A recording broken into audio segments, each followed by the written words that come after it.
Health Education Lecture Series. All the listeners of Health Education Lecture Series, I'm your host, Gurdeep Singh Sandhu, homeopathic consultant. My clinic address is 9701 Sarah N. Court, Dublin, California 94568. And my phone number is 408 687 1899. And we are discussing on these radio stations, Sabarang radio station, YouTube, and Facebook media regularly how the life was created, how it was developed. And ultimately, we have discussed this life step by step, at every step, inside the mother's womb and outside the mother womb, and up to the adult age when it becomes adult. What were the changes, what were the problems, what were the diseases, and why they were appearing, what were the reasons behind that, and what a medical science is doing nowadays for those type of conditions, hurdles for the life. And after that, we have decided to go back to the basic unit of this body,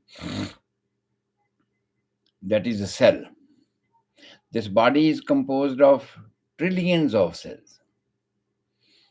And everything, just like our Gurbani says, Jo Brahmande Soi Pinde, the same way, whatever is going on in this universe, the same thing is going on in our body.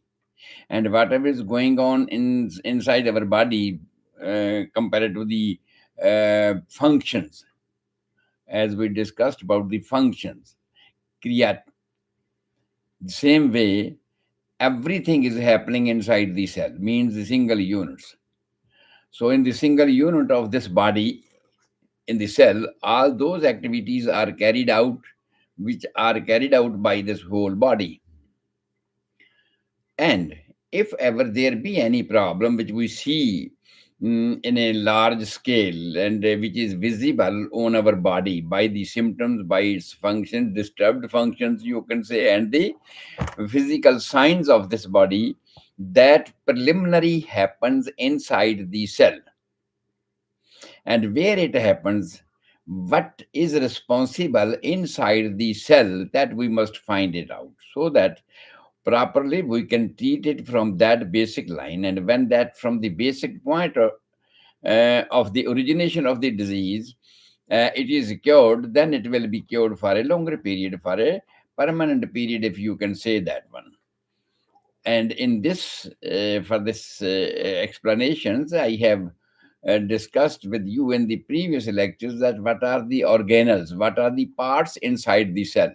Though cell itself is a microscopic organ, means that is a very small, very tiny substance, a tiny, you can say, the unit of this body, but it has all the activities. It has all the functions which are carried out by the and by this body, just like digestion, respirations, excretion, secretions, all the functions. And all those functions are carried out by the cell. By whom? By its organelles. What are the organelles? What are the parts are inside? It's not only one part that it's doing everything. No.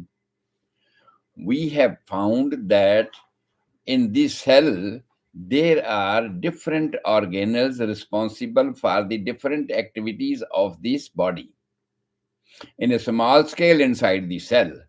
And the similar functions of different cells unitedly forms a action of this body, function of this body. In this way, it is necessary for us to know about the different organelles which are inside the body and their functions inside their body. And when that function is disturbed, it will be very easy for us to understand that why there are different kind of symptoms in the normal go of life, which we preserve outwardly and what we preserved by the lab tests, and all that, because something has gone wrong inside a cell, and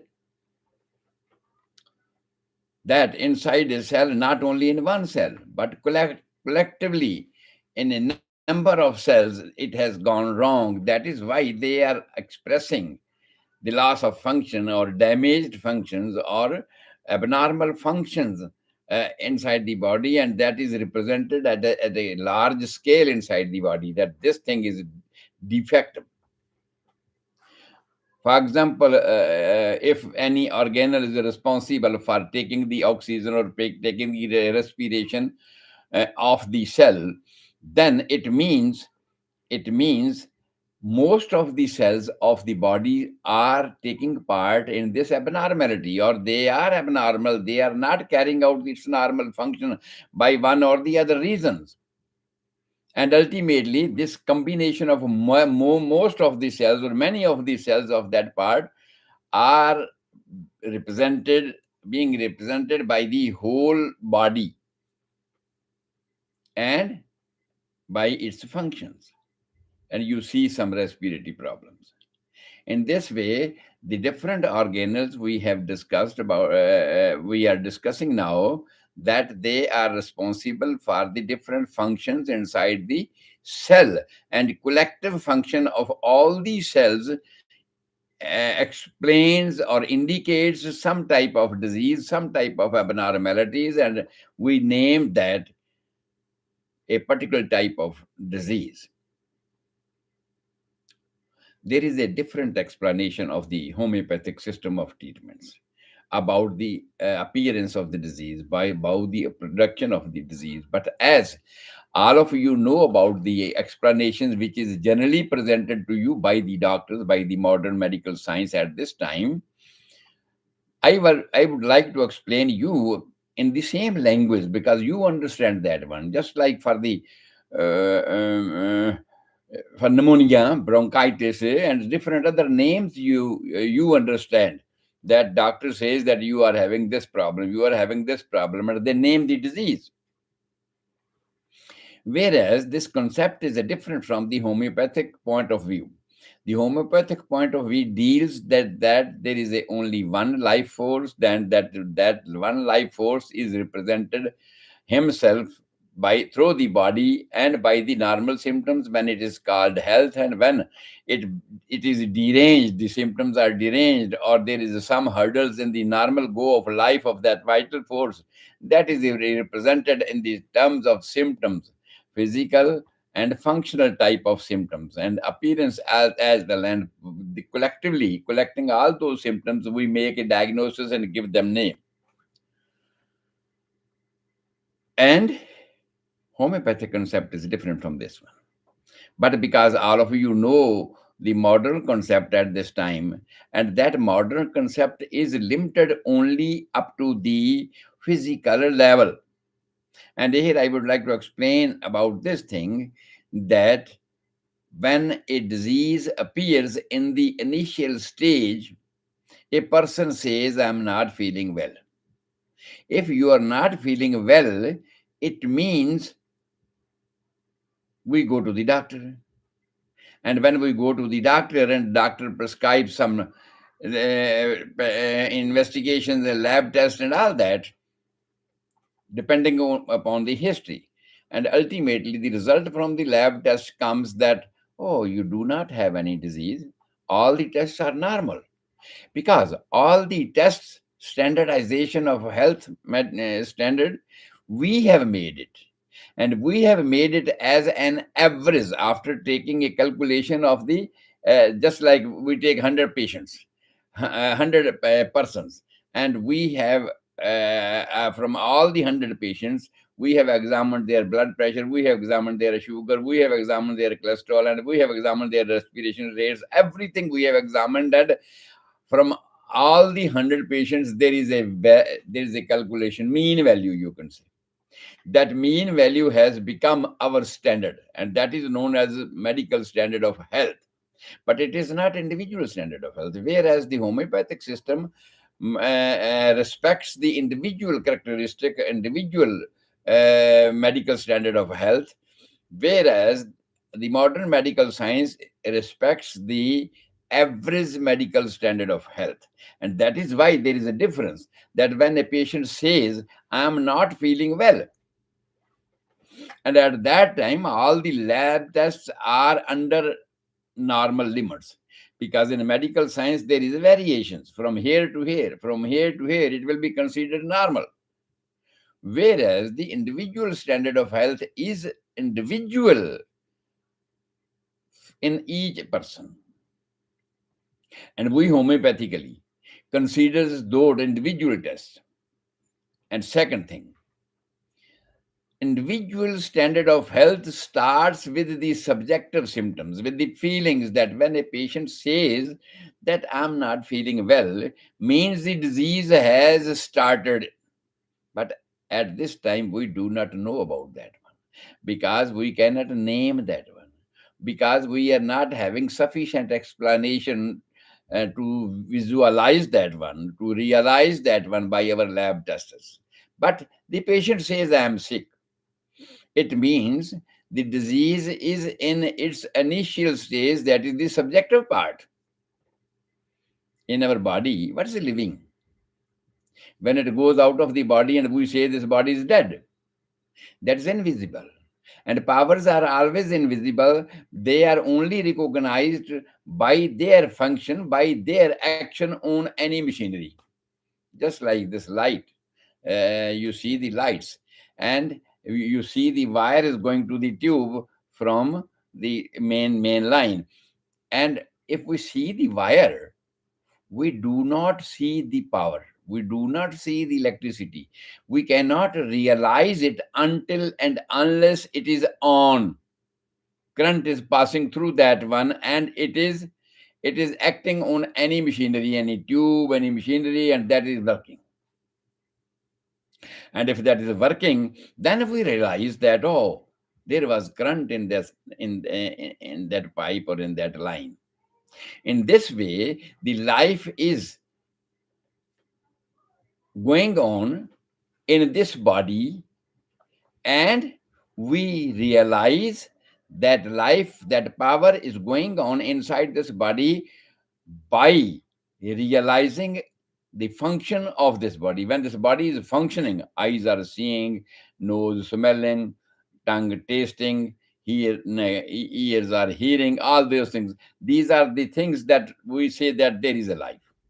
These are the signs and symptoms, and we see that the person is lying.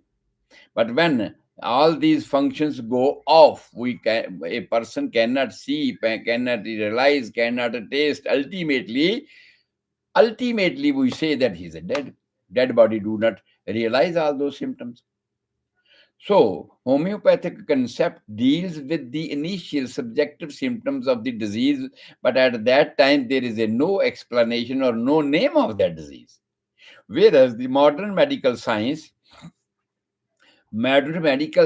realizes that person is sick when they see some changes in their lab tests, some changes in their physical explanations, their physical visibility of the body, and also the changes inside its functions. Then we realize that the person is sick. And ultimately, when these symptoms come up on the symptoms, they are not only subjective. They are not that everything, the respiration rate is 14 to 16 per minute, sugar level is 80 milligram per 100 ml of blood, and blood pressure is 100 by 20, 120 by 80.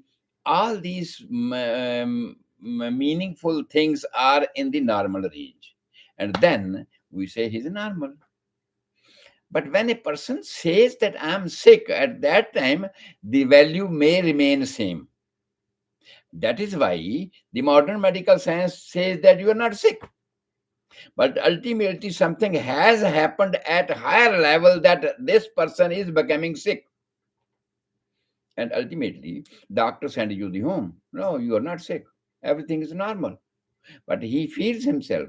And ultimately, he does something, this and that. And ultimately, this disease go on increasing.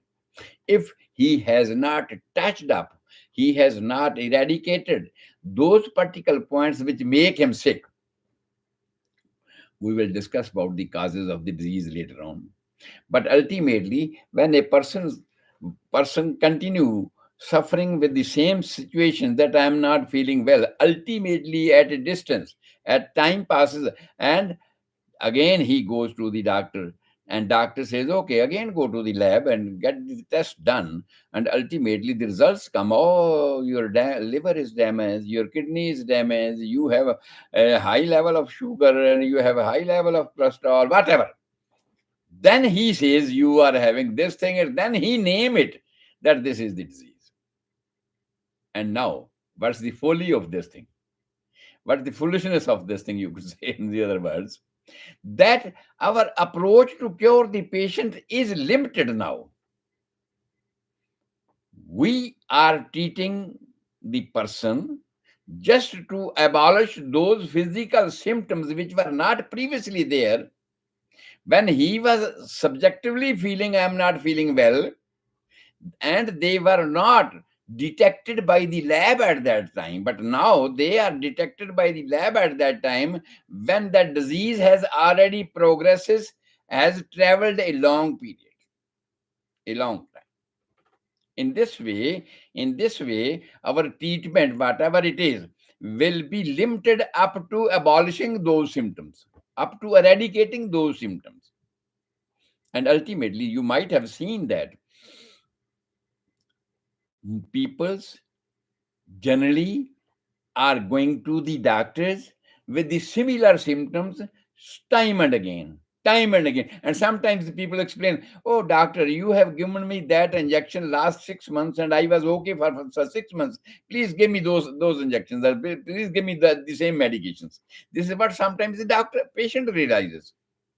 So what it indicates? It indicates that we are targeting our treatment only up to abolishing the visible symptoms. That may be bacteria, that may be physical changes, appearance of the body, and whatever has come up later on, which was not previously, when only the subjective person was realizing that I am sick. It has come up later when the lab test, when the physical experience, because there are norms how we check the patients. There is the inspections. We see physically, open mind, open eyes, what are the changes from the normal structures, and then we palpate it.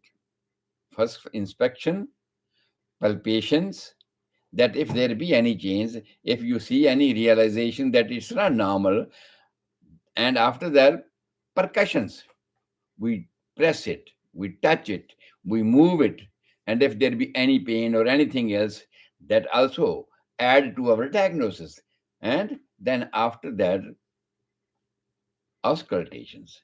That auscultation is not only concerned with the stethoscope that the doctor uses, the all the lab tests and everything goes into this phase, that whatever we do to diagnose the disease, that comes in the auscultation. So these are four steps how in a modern medical science we diagnose the disease.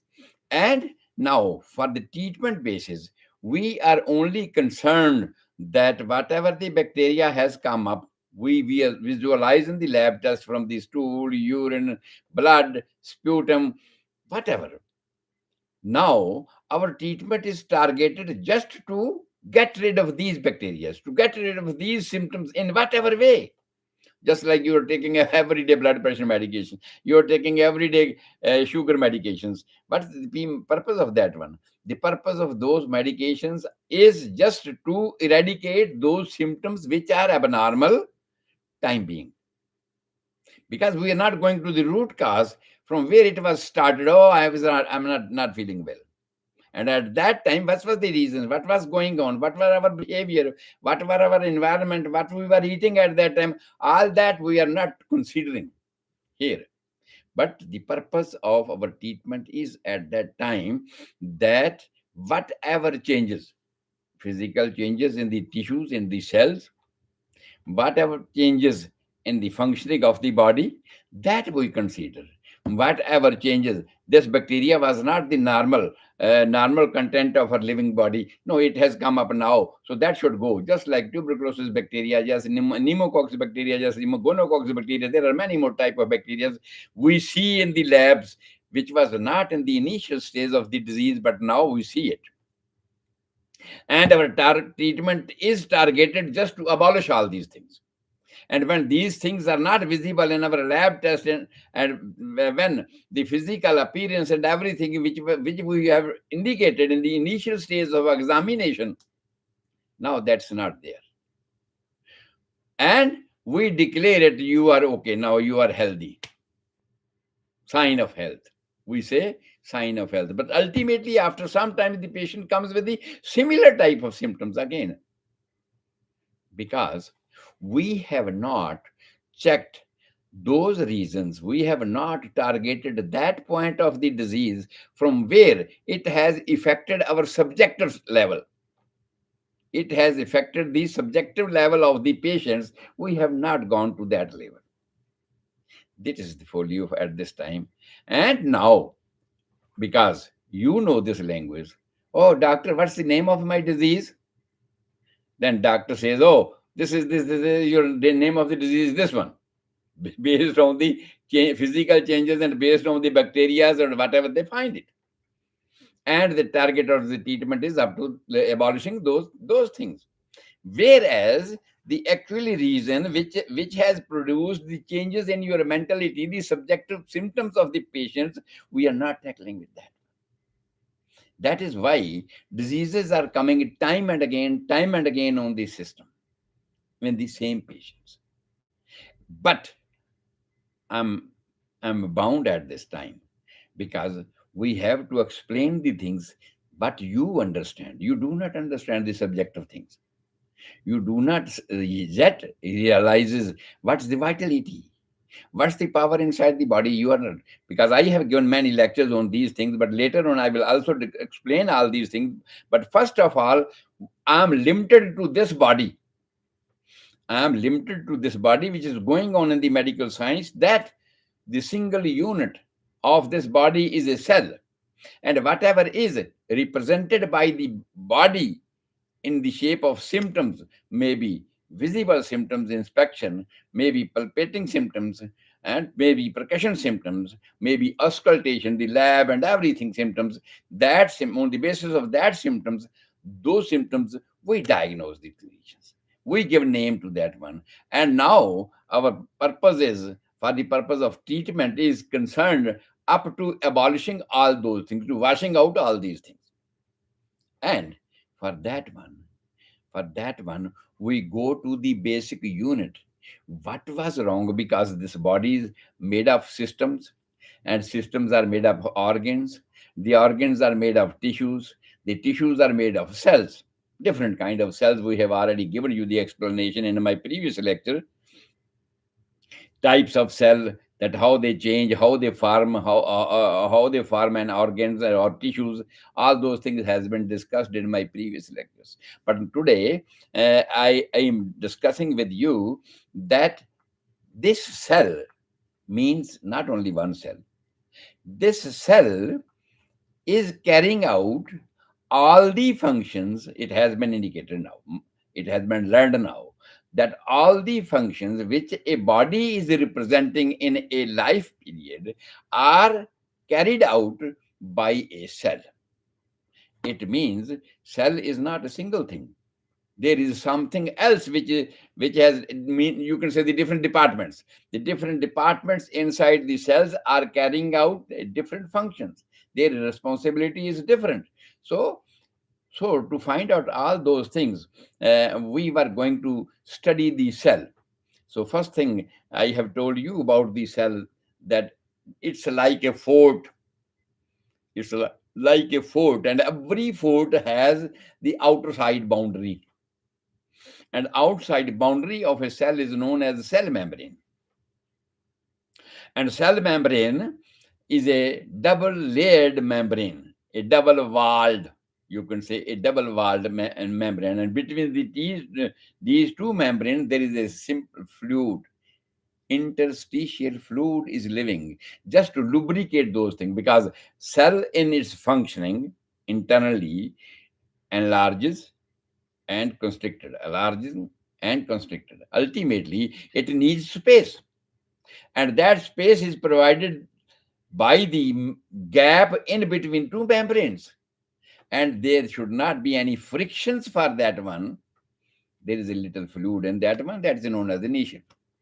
Second thing, this membrane, outside membrane, is made up of protein and lipids. You can say the amino acids. Amino acid is the last unit which is absorbed by the cell, that is known as amino acid from the proteins, a type of sugar. And also the lipids. When the fats are absorbed inside the body, ultimate their unit is known as the lipids. So lipids and the amino acid, lipids and the protein, in other words, you can say they form this layer, membrane. It's a double layered membrane. Second thing, this membrane has no door, just like just like you are assuming that if it's a fort, if it's the outside wall, it will be having some doors to enter into the cells and going out of the cells. But no, this membrane is not having any door. Then how the things are going inside the cell and how the things are going out from the cells, that is known as, a term is used that is known as permeability. Just like you filter your buttermilk, you filter your tea in a cloth, in a cloth, and in a linen cloth, you can say, and ultimately, if you push pressures on that one, the more tea, more buttermilk can go downward, though the liquid will go out.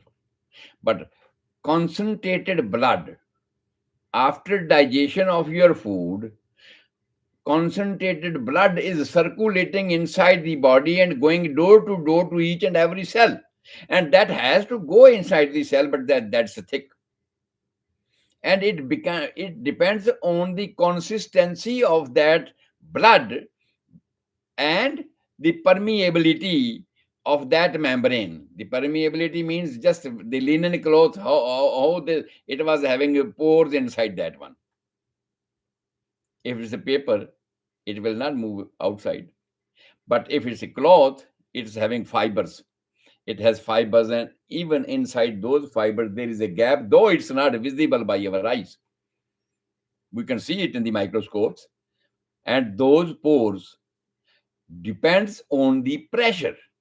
If outside of the food, you have taken the food and it has been digested, it has gone to the blood, that I have explained many times. But ultimately, again, when the digestion, I will describe the digestion system, I will describe everything, how the food we eat goes to the intestine, how it has been assimilated into the blood, or it goes backside, and then how it is distributed to all the cells. So now I'm here, that this food, which is now thick, which is now concentrated with food materials, oxygen, everything, through the cells, and it has to enter, means the outside pressure is increased. Outside pressure is increased, then it enters into the cell. And when there is a excess of food material inside that, and most of the particles of that food material which has entered into the cell has been used, just like the oxygen. Oxygen is used because our life is oxygen more mainly, and it has been used by the cell.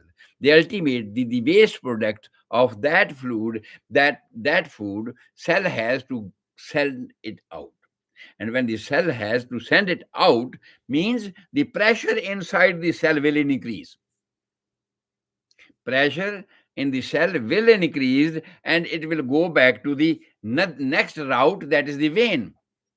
Food was coming by the arteries, has gone with increased pressure into the cell, and the cell has filled up, tense, with that fluid, and it uses maximum of all these things are converted into energy. Otherwise, you can say it's converted into energy. Then ultimately, the waste products of that food material, cell wants to sell it out, and send it out means internal pressure is increased, and it goes outside. Outside pressure is decreased. It's automatically going on this process. And the same thing from one cell, when it is filled with fluid, it is pressed up and it goes to the other cell by the same permeability. From one cell to the other, ultimately trillions of cells are supplied by this blood. Trillion of cells are supplied the food by this process that is known as permeability. And ultimately, all the cells, after using that food materials, internal pressure inside the cell is increased, and then it pushes out the waste materials outside and into the streams. And it goes via different ways: stool, urine, sweating, breathing, everything. It goes out from our body in this way. This is the normal procedure of this one. So now come to again to the cell. This cell membrane is a type of custom department. It's our custom department. Just like a person is coming from other city, other state, countries to our countries, and then the custom department will check whether the substances he is carrying are allowed in my country or not. You know about this one thing. We eat many type of foods, but all the foods sometimes are not required by the cell do not need those things, or sometimes they are contraindicated. Just see, oh, I'm allergic to egg, I'm allergic to this thing, I'm allergic to this thing. Why we say? Because the cell do not accept those things. That's a different story, why it happens. That we will describe later on. But at this condition, I can tell you that most of the things we eat, sometimes a person is taking poisons, sometimes a person is taking even the excess of food materials. Even the excess of normal food material is not accepted by the cell. Cell is already filled up, pressure is increased, but it is throwing out outside the things. And what happens? All the cell by cell, cell by cell, cell by cell, expelling thing out. You have eaten more parathas, more foods, and ultimately what do you do? Vomiting. It's not that the digestive system, because digestive systems are already constructed by the cells. Millions of cells are constructing the digestive system. And you have put more food into that, which is not acceptable. Or you have put any food which is toxic to this body. And the cells are not accepting those things. And ultimately, back to back, backward, ultimately, we will feel vomiting like. And if it has gone deep into the intestines, then nature wants to expel it out because it's not accepted by the body. It's injurious to the body, dangerous for that body if it is assimilated. That's why after taking the poisons, people die. That body or the cells are unable to expel it out. That is why somebody, after taking the poison, they die. But the cell, ultimate cell to cell, ultimately they try to expel it out. And that is indicated by vomiting, by stools, by urine, by sweating, all these things. You see that after taking toxic substances, a person feels, oh, I am a cold sweating, I have crampings, I have diarrhea, I have vomiting, I have frequent urinations, I have sweating. All these things we indicate because something inside the cells has gone which is not accepted. And the cells wants to, when I say cell, means not only the one cell, multiple cells, the whole body cells. They do not want, they do not accept it, and they try to expel it out from one to the other. Ultimately, it has gone to the system. It has gone to that origin from where it was entering into the cell. This is what happens. So this cell membrane basically is transports the material, selective materials. Not all the materials which you eat can go to the cell. If forcibly they go to the cell, they may be injurious to the cell, and they may cause some damage to the cell. We will discuss about that one, what type of damages it will cause. So ultimately, the permeability of the cell enters or allows the selective materials from outside to enter into the cell, and relatively it expels out after using these materials. The garbage it expels out via the venous system, which goes into our waste systems.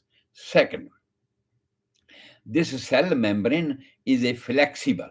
This outer wall of the cell is a flexible.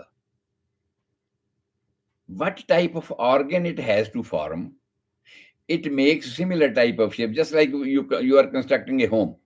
You are constructing a home, and at different places you need different type of bricks, and you either you cut them for that use purpose, or you use, just like we use the different tiles on the floor, different tiles on the roof, different type of tiles in the different areas, different types for constructing the walls. We use that one. The same way, cell, the content of the bricks remains the same. They are made up from the mud. Same way, the content of the cells remains same. Function of the cells remains same, but the shape of the cell changes from different area to different areas for the purpose of functioning in that area. Just like the joint cell in the joint, it has to move it. The similar, we need that kind of cells which can allow the free movement of the joints. Abdomen, we need the flat cells to form the whole area globe of the abdomens. In that way, internal organs, if it's round organs, we need the round shape of the cells to make a round tissues, to make a round organs, and all that one. So means it's all depends upon the outside membrane, that it allows the cell to make its shape changeable according to necessity, according to the requirement where they are used. So shape is for that one. But one thing, even its shape is changed everywhere. From outside, the internal contents remains same. The function of the cell remains same. And if this membrane is not working normally, if this membrane is not working normally, it means the transportation system has damaged. It's not working normally. It's not properly filtering the things according to the need of the cell, or it's not expelling out the toxins which are not required by the cell. Then what will happen? Ultimately, the food from outside is forcibly, because we force it inside the stomach, forcibly goes inside, and it is stuck up inside the cell, and the cell is unable to expel it out in a normal way. Under those conditions, just like the garbage, if a garbage is not going outside, what will happen to our home? It will smell bad. Toxin will, it will become septic. All these things happens inside the cell if this membrane is not performing normally what it should do in a normal way. And ultimately, the first thing which is recognized, or which goes outside without notice, the air. First of all, suppose there is a pot, and you have, you know that it's filled up with air. Always, in all the gaps are having the airs. Then you filled up water, fully water, fully water. You are not stopping to. Ultimately, it filled up. That pot is filled up with water. Who will go out? The oxygen. And when the oxygen will go out, ultimately, you will feel breathlessness, anxiety, tensions, because there is no oxygen and you need oxygen for the survival. So, first thing, when the cell membrane is not working normally, ultimately you will feel exhausted because the oxygen which is required by the cell to breathe normally for the life force, it's not there. Then, second thing, who carries the oxygen? How the oxygen goes inside the cells? That is our hemoglobin. That is our red blood cells. There are two types of cells inside the body: white blood. There is different kinds of white blood cells. They all are nucleated cells. But different from this procedure, different from this type of style of the cells, RBCs are non-nucleated. In other words, if I want to say that, they are the non-living cells. No, they are not living. They are not non-living, but they, you can assume it that they are non-living as compared to the function of the WBCs, and they are just like vacant bogies, vacant train compartments. They carry the oxygen. RBCs are the vacant bogies, vacant train boxes, which are having nothing in that one. And oxygen has gone out, and there's the train boxes, they become toxic because they are coming out. They are not being used. There is no oxygen. So ultimately, when there is no hemoglobin, because they are not required, they are not having oxygen. So their function is to carry the oxygen. And oxygen is the easy thing to go out. When you put water in the pot, ultimately the oxygen will go out. And with the oxygen, what will go out? Hemoglobin. Means red blood cells. Red blood cells will go out. And if the, or they will be damaged over there. Whatever oxygen has been stuck up over there, it will be converted into carbon dioxide and other notorious gases, nitrogenous gases, which are produced by the as a garbage by the cells. They are filled with that one. The oxygen will go out. And ultimately, when there is a toxin inside the blood, that's known as the condition which we see in the face, that's the skin becomes pale. Ultimately, the skin becomes pale, just like you see the jaundice, pilia. You see that jaundice, and then you see the lips are pale, nails, which we see they are red, but they become pale. Eyes, you see they are red, and they become pale. All these things immediately, outwardly, you see that, and the person physically feel exhausted because there is no oxygen. If there's no, even if you go on the height in the mountains, you feel breathlessness because there is a light air. There is a light, no oxygen. Light air means oxygen is heavier than all other gases. Density is more of the oxygen. That's why from the nose, the oxygen goes downside into the lungs, and lungs, they are filled with nitrogenous gases and all that. Well, they go out because they are lighter. The oxygen goes down. It's a simple process. The same way, when you go at the height, there is a less oxygen and you feel breathlessness.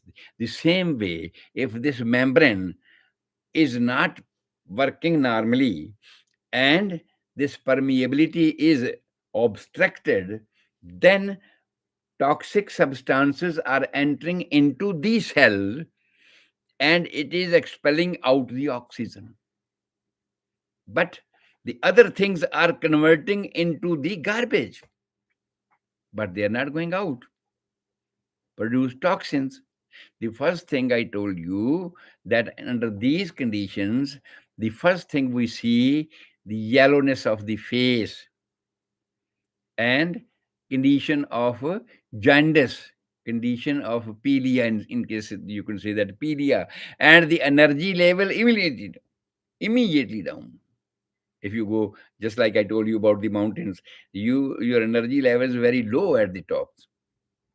When people go to the mountains and mountain ridings and all that, only those people can go to those who are having stronger lungs, which are filled with oxygen, or they can work with the even smaller quantity of oxygens.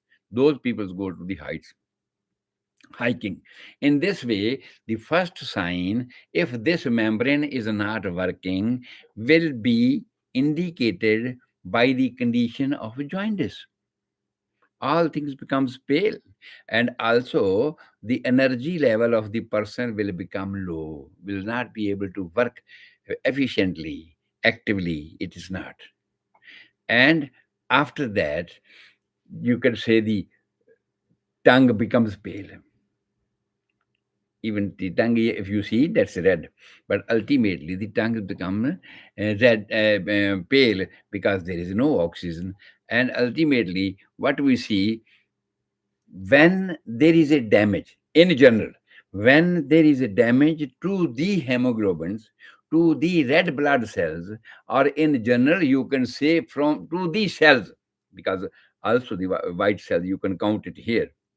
Ultimately, the damage, because white cells are not getting the oxygen they need to survive.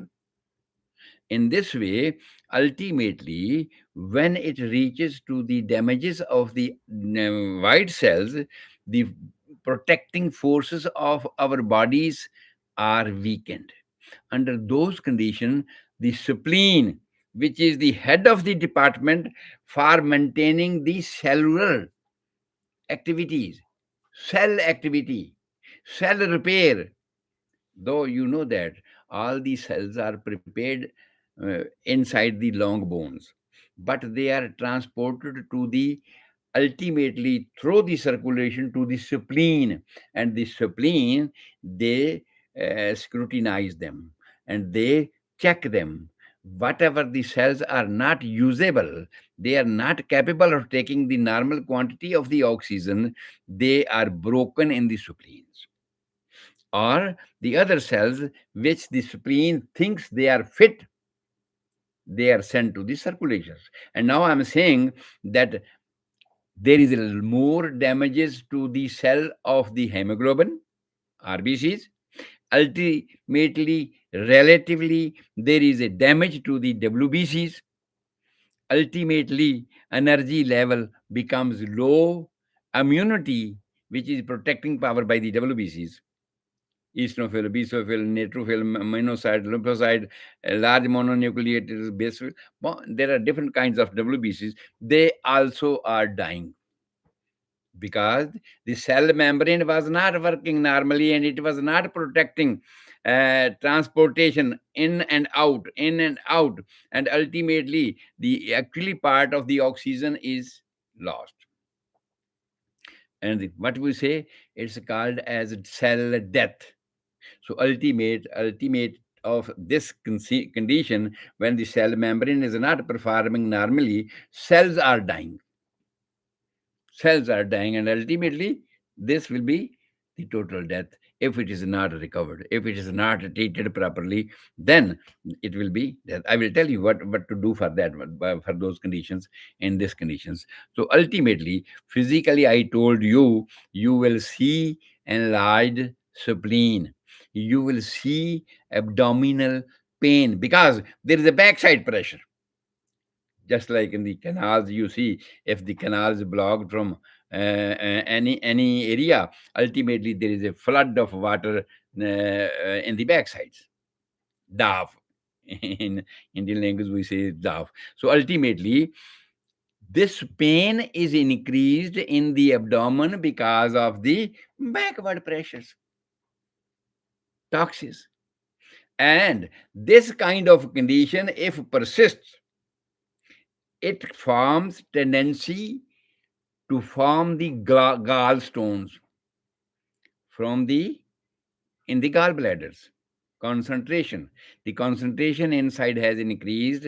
Concentration in the serums or the interstitial fluids circulating throughout the body. They are concentrated, and ultimately they are converted into gallstones and even the kidney stones, because concentrated material is there, which is not filtered by the kidney, which is not thrown into the system of digestion by the gallbladder, and ultimately they form a stone.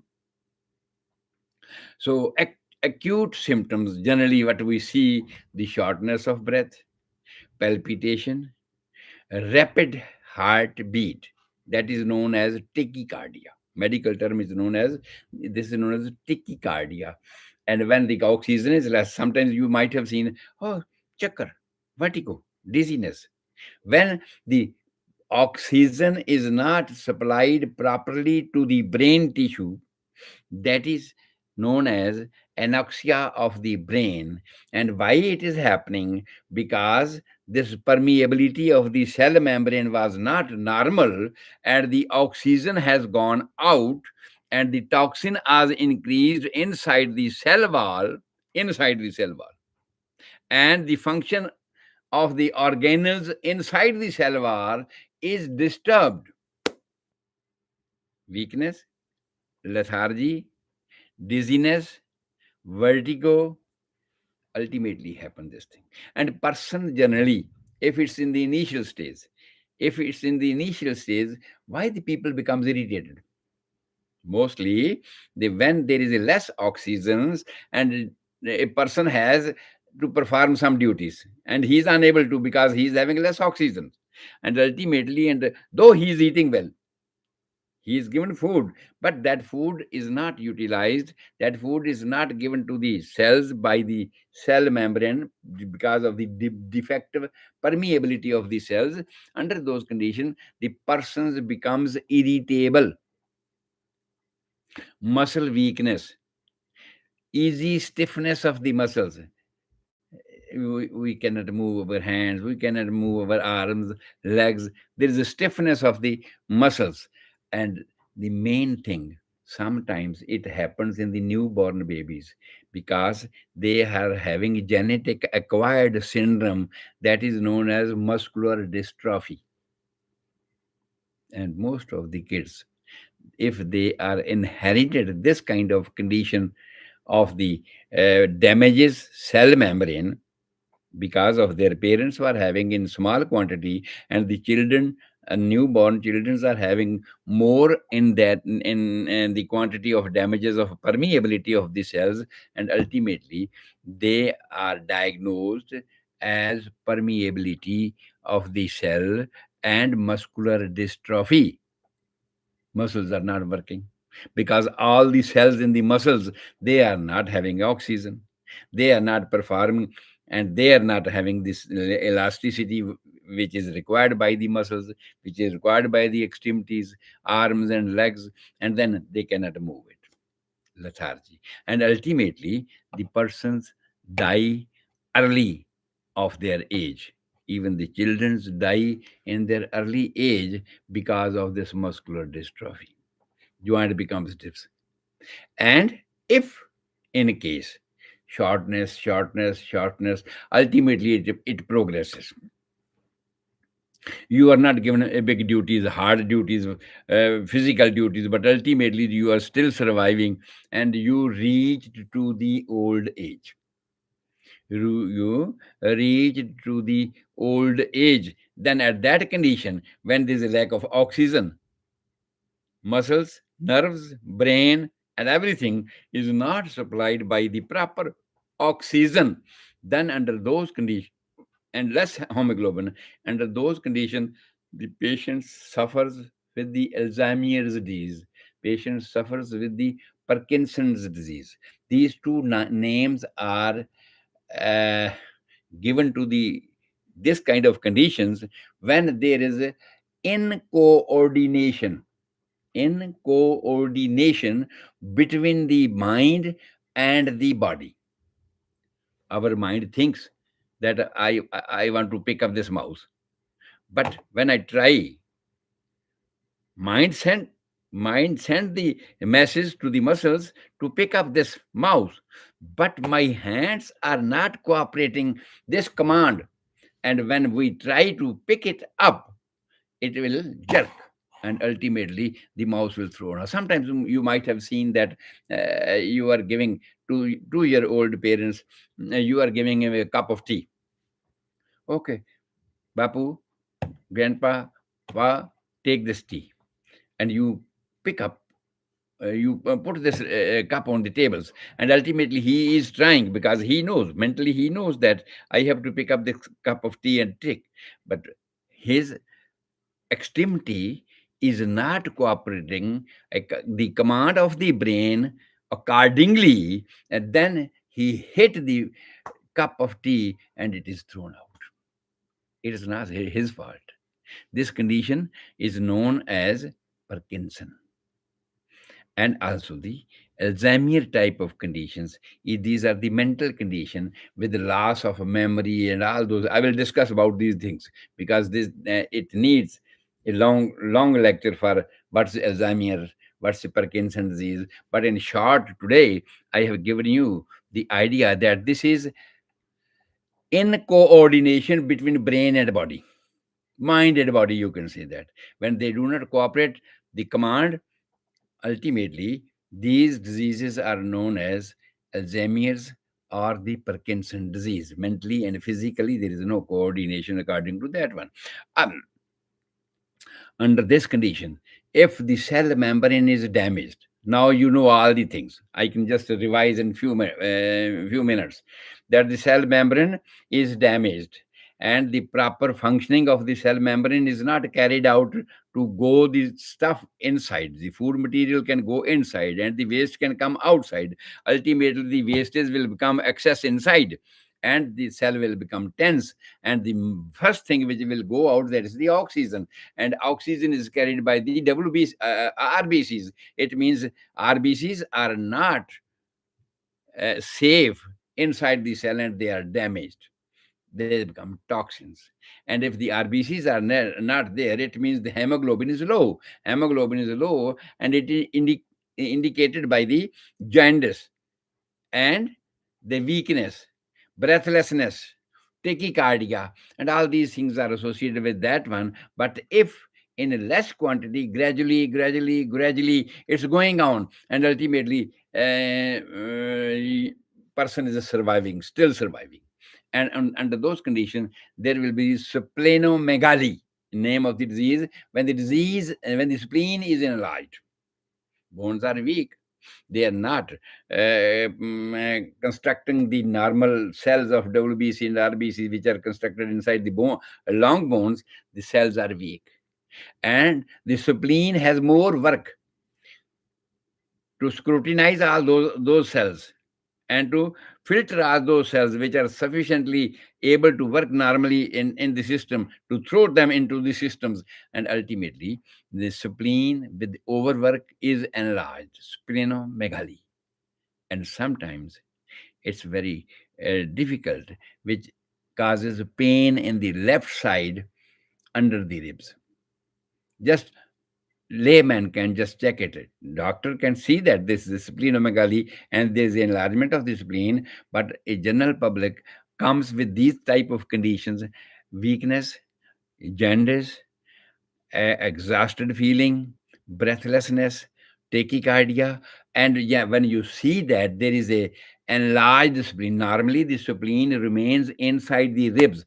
When you see the ribs, where the ribs are joining with the abdomen, and spleen remains inside the ribs. It's not visible outside, just like the liver. It's not visible outside the ribs in the right side, and left side is the spleen. But under this condition, the spleen will enlarge, and you can palpate it under the ribs at that time, and also it's painful. So all these conditions happens because of this membrane is not working. Now, in our next lecture, we will go to the organelles. Inside, we will enter into the cell. This was the outsider conditions, where if outsider, this wall is not completely functioning in its normal function, what will happen? These are the conditions: splenomegaly, enlargement of the spleen, then Alzheimer's, then this Parkinson. All these things happen, and and this muscular dystrophy. This muscular dystrophy is a big problem, and a person becomes handicapped since birth because of this condition if it is inherited from the parents. So ultimately, it's not only that it is inherited, sometimes it may come later. It may be acquired. That's known as acquired conditions. When because of your own fault, when because of your own environment, when because of your own faulty food and all those things, the toxic foods or the environments, you suffer from all these conditions that the oxygen, there's a less oxygen in the system, means because of the less hemoglobins, or just like one other name came to my mind, that is the sickle cell anemia. There is a particular size of the cells, blood cells, but if their size becomes smaller, then they will not be able to carry the required quantity of the oxygen. Ultimately they cannot supply it, but nature wants to compensate the loss. Then what will do? The heart has to pump more. Heart has to pump more. The normal is 72 to 80 per minute, but under these conditions it will be tachycardia, maybe 100, maybe more than 100 times per minute, and it will cause breathlessness, it will cause exhaustion. So all these symptoms are the symptoms of cell damages, cell membrane damages, outsider damage.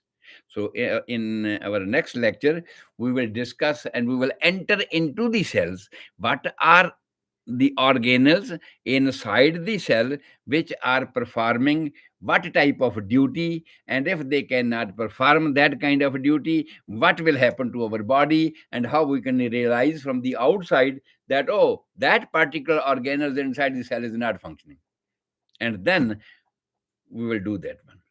So here ultimately after that we will go to the treatments. So what treatment is possible that we can do that? Causes, toxic substances. Ultimately, we have to review the diet plans. We have reviewed the environment, toxic.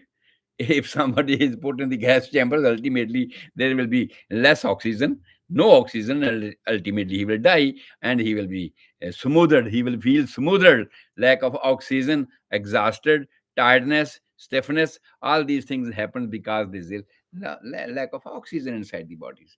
In this way, the treatment depends upon, if a person is surviving under those conditions, the treatment depends upon to make or to strengthen our hemoglobin. How we can strengthen the hemoglobin, or how we can strengthen the bones, because bones are the main source where these blood cells are formed to give calcium, to give more phosphorus, which can maintain the bone health. Ultimately, to form the blood cells, we need B6, B12, folic acid. All these things we need to give substitute, or just supplement, you can say, as a supplement you can give these things, so that you can maintain the normal size of hemoglobin, or the you can maintain the number of cells of the because in my normal number is 4,000 to 5,000, the normal number of RBCs. So ultimately, if there is a less number, or if there is a small size, ultimately it will cause these type of conditions. This is known as a muscular dystrophy. So this kind of conditions, um, uh, or this kind of treatments we can give to the patients if they are having any damages to their cell membranes. Today's time is over. Tomorrow, perhaps I will not be able to deliver this lecture, and the day after tomorrow, because you know that on one day I'm delivering my lecture in English, the other day I'm delivering my lecture in Punjabi, the other day I'm delivering my lecture in Hindi, so that every person who understand any of the language can listen all these lectures and can increase their knowledge about their body, how this body is formed, how this body is working, and what are the problems, hurdles inside the normal functioning of the body. So step by step we will go for these lectures. So to not tomorrow, day after tomorrow will be our lecture in Hindi or or Punjabi, whatever it will be, because of every day 1 hour lecture from 5 p.m. California time to 6 p.m. California time. I am on Sabarang radio station, YouTube, Facebook media, and on alternate day, Radio Pravaz from New Jersey joins with us, and also one branch from the South Carolina, and also Radio Punjab. Sometimes they joins with us, and one branch from Bathinda. Uh, this Radio Pravaz has one other their station over there, so they release my lectures over there. They broadcast it for the Indian communities over there. Though these are radio stations, are international and online radio stations, and people are listening in various countries. All these lectures. So hope if you feel better, if you think that this is knowledgeable things, convey this message to your nearest and dearest relatives so that they can listen and increase their knowledge about this body, how it functions, how it becomes sick, and if it becomes sick, then what can we do for that one, how we can understand what part of the body is damaged and what are the signs and symptoms, so we can recover it in what way, what type of treatment we can give it to. So Rabraka, God bless you all. We'll see you day after tomorrow. This is your host, Gurdeep Singh Sandhu, homeopathy consultant. My clinic address is 9701 Saran Court, Dublin, California, 94568. Phone number 408-687-1899.